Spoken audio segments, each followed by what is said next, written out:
অভিমন্যু সেন ভালো মানুষের মুখোশ পরে পর্ণার সাথে অসভ্যতাম করলে অবশেষে সৃজনের যে উচিত শিক্ষা দিল।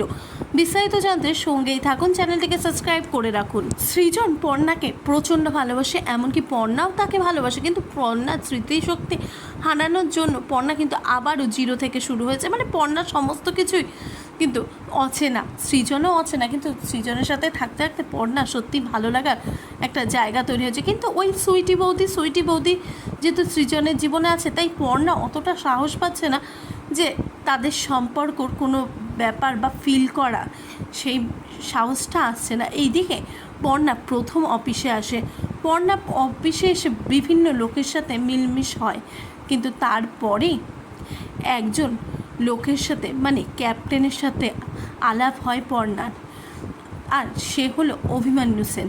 অভিমন্যু সেন বেশ ইন্টারেস্টিং, আর এটাও বলে পর্ণা যে অভিমন্যু সেনকে দেখে ইন্টারেস্টিংই লাগছে, কিন্তু অভিমন্যু সেনের তাকানো বা মানে ভাবভঙ্গি খুব একটা ভালো নয়।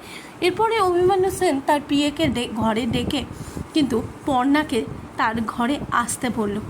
এরপরে অভিমন্যু সেন পর্ণার সাথে কিন্তু ভালো ব্যবহার এবং ভাব করার চেষ্টা করে। পর্ণা খানিকটা চিন্তা করে অবশেষে অভিমন্যু সেনের সাথে মিলমিশ হয়ে যায়, কিন্তু যে তার মনে কি আছে সেটা বুঝতে পারে না পর্ণা। আস্তে আস্তে দিন যেতে না যেতে অভিমন্যু সেনের সাথে ভালো সম্পর্ক যখন তৈরি হয়, এরপরে যখন পর্ণাকে ডাকে তার চেম্বারে, আর তারপরে কিন্তু পর্ণার সাথে অসভ্যতাম করে, আর ঠিক সেই সময় তার চেম্বারে পর্ণার খোঁজে আসে সৃজনের চোখে পড়ে সমস্তটাই। এরপরে তাহলে কি হতে চলেছে? সৃজন পর্ণাকে বাঁচিয়ে আর এই চাকরিটা করতে দেবে না অভিমন্যু সেনের, নাকি অভিমন্যু সেন আরও বড় কিছু করতে চলেছে ঈশার সাথে মিলে? অভিমন্যু সেনের আসল উদ্দেশ্যটা কী, সেটি জানতে গেলে চোখ রাখতে হবে জি বাংলার পর্দায়। আর এই বিষয়ে আপনাদের কী মতামত? আপনারা কি চান অভিমন্যু সেনের সাথে মিল হোক পর্ণার, নাকি সৃজনের সাথে আবার নিজের আসল বরের কাছে ফিরে যাক পর্ণা?